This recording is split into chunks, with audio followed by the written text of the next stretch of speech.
Welcome back, brothers, to the finale of this mini-series about the Sandbox editor. This one's gonna be a little bit different. It's gonna be recorded live and not edited post-mortem. Anyway, let's get right into it with our first topic, the signal delay. Generally in programming, you have all of your lines of code operating on the same frame. In the Sandbox arena, that's not the case. Each connection that you have takes 10 milliseconds to pass to the next one. This can be very important if you have very time-sensitive stuff. Say you end a wave and you want something to happen just afterwards, or delay it in a little bit, or you have a condition that is a bit delayed, and sometimes stuff just wouldn't work as you expect. It's probably because of this delay that is happening between the nodes.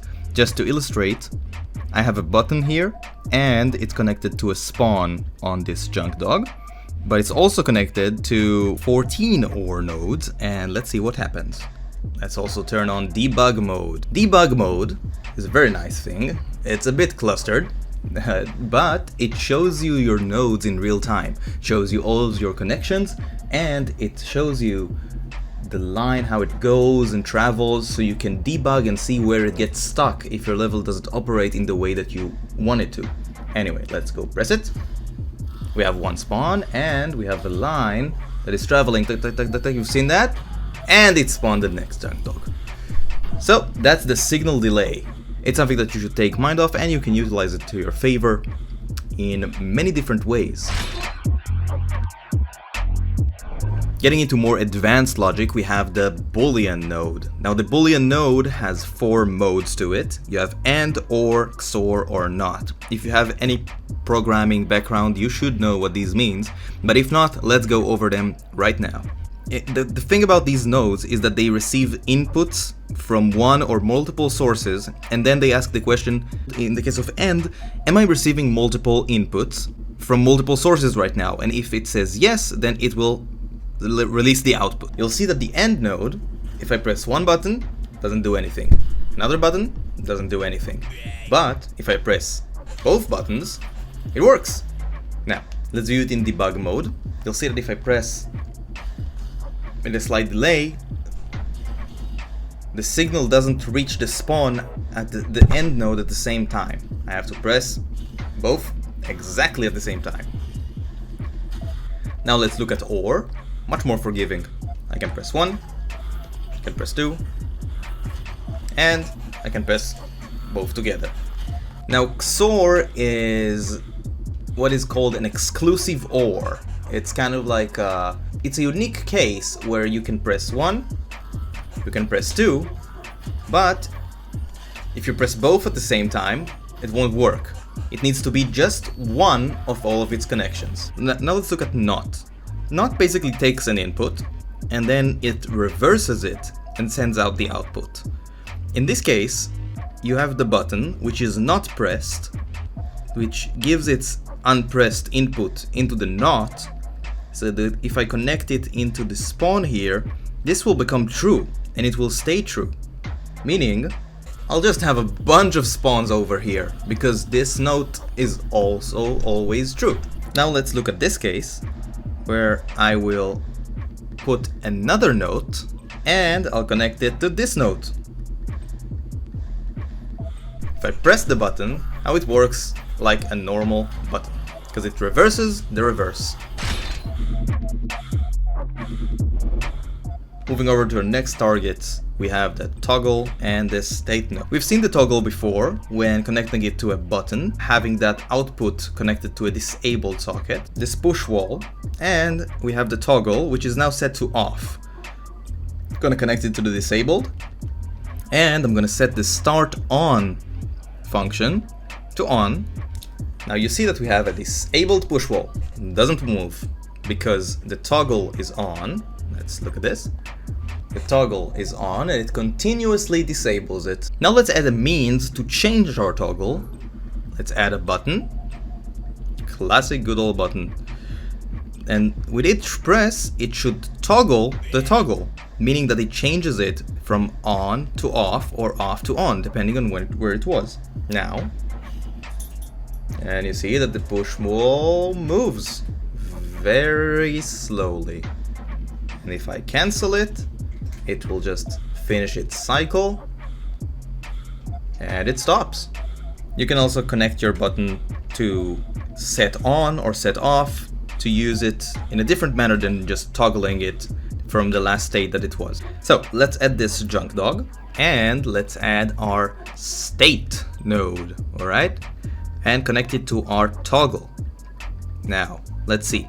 We have the on and off for the state node. The on says sends signal when the input signal changes from off to on, all right? So let's connect this to here. And just to demonstrate, let's put on a bombot and connect it to the off. Now what's supposed to happen is that whenever this toggle changes from on to off, it will spawn the bombot, and whenever it changes from off to on, it will spawn this junk dog. So we've got a push wall and it's disabled. This means that our toggle is now on. If I press the button, it will go from on to off, meaning that our state node will summon a bombot. And when it goes from off to on, it will summon junk dog. Very simple. And I punched the mic. Now that we've gone through all the tools within the sandbox, let's look at some useful configurations that you can use within your levels to make them much better. The first one that I want to go over is a trigger box that is connected to a toggle that is connected to the trigger box. This is a very nice way of manually disabling a trigger box just as the player enters it. And the thing that's very nice about it is that you don't need to use the one time only box, and you can turn this trigger box back on when you need it to. In this example, I need this trigger box a couple of times because I'm using it in the race course with each loop. So once the player goes through it once, I disable it because I don't want it to go off a couple of times, and then I have another trigger box over here that re-enables it by toggling this toggle. You can use this on buttons as well, or anything that has a disabled socket that you want to disable after just one tick of a signal. Now, on another level, sadly, the logic here is a bit messy, but I've come prepared and I can just hide my normal objects so they don't interrupt my logic layer. Having a very tidy and useful combinations of group nodes will allow you to edit your levels much easier. Well, still a lot of connections, but much more bearable now.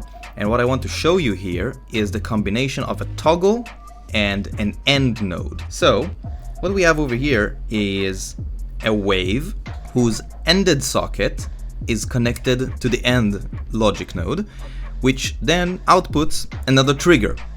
Now you ask, why wouldn't I just, connect a wave to a trigger and end it to a trigger? Well, by using a toggle and an end node, I can make it so at some point during my level, this behavior, this ended into trigger, won't work. So if I want to turn it off after a while, then I use this combination. What actually happens here is that I have this toggle that is initially set to on, so this end is always true. And whenever it gets ended, it always goes back to trigger. But after a while, after a couple of waves, I want to change this behavior, so I have a timer here that sets this toggle node to off, meaning that this end can never get two inputs. And so whenever this wave ends, it won't actually trigger the next one. Using end and toggles together is an amazing way to change behavior throughout your level. Here we have something that utilizes the signal delay to activate a push wall for just one cycle. So basically what happens is we have this node, it toggles the push wall, and then it passes the signal into the end node and pushes it and toggles it again. This means that in the span of 10 milliseconds it toggles it twice, meaning that it only goes through one cycle. You see? Now, whoop, one and then it stops, one and then it stops. Here in Defender, which is our most complex challenge, I wanted to show you how I organized the code. You see, it is a bit messy, but you still have a lot of thought given into where everything is placed.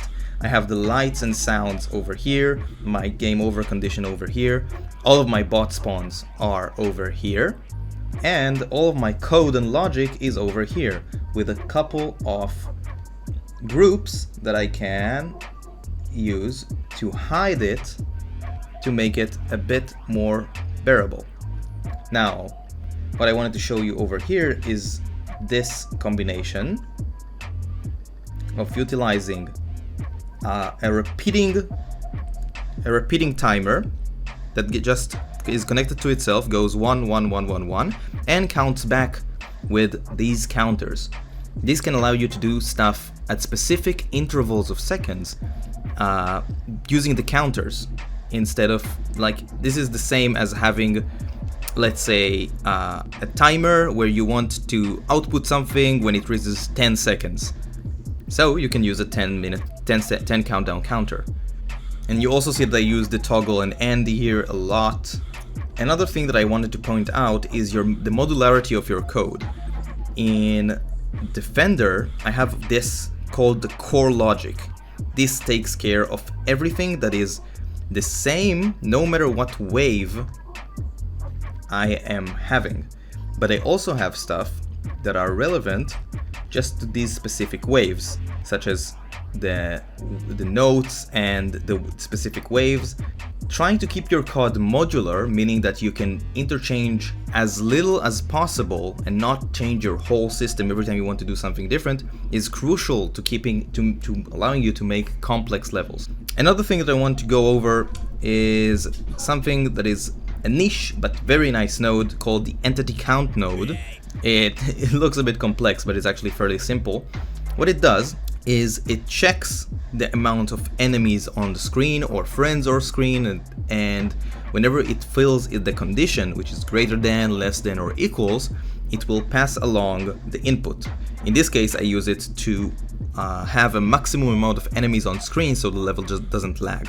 You have the check cooldown, which shows you how many seconds passes before it's check. You can use it as a queue, meaning that whenever it receives an input, it holds it, and when the condition is met, it puts it out, or in ignore, which means that if it receives an input and the condition is not met at that specific point, it will just ignore it and it's gone forever. This is a very nice node that you can use to do a lot of stuff based on the number of enemies or friendlies on screen. And that's about it for this thing that we've created. I hope you enjoy it. I hope you make some cool stuff. I hope it rattles your gears a little bit. Let your inner game developer come out, eagerly awaiting to see your levels and what you do with this. And that's it. Goodbye.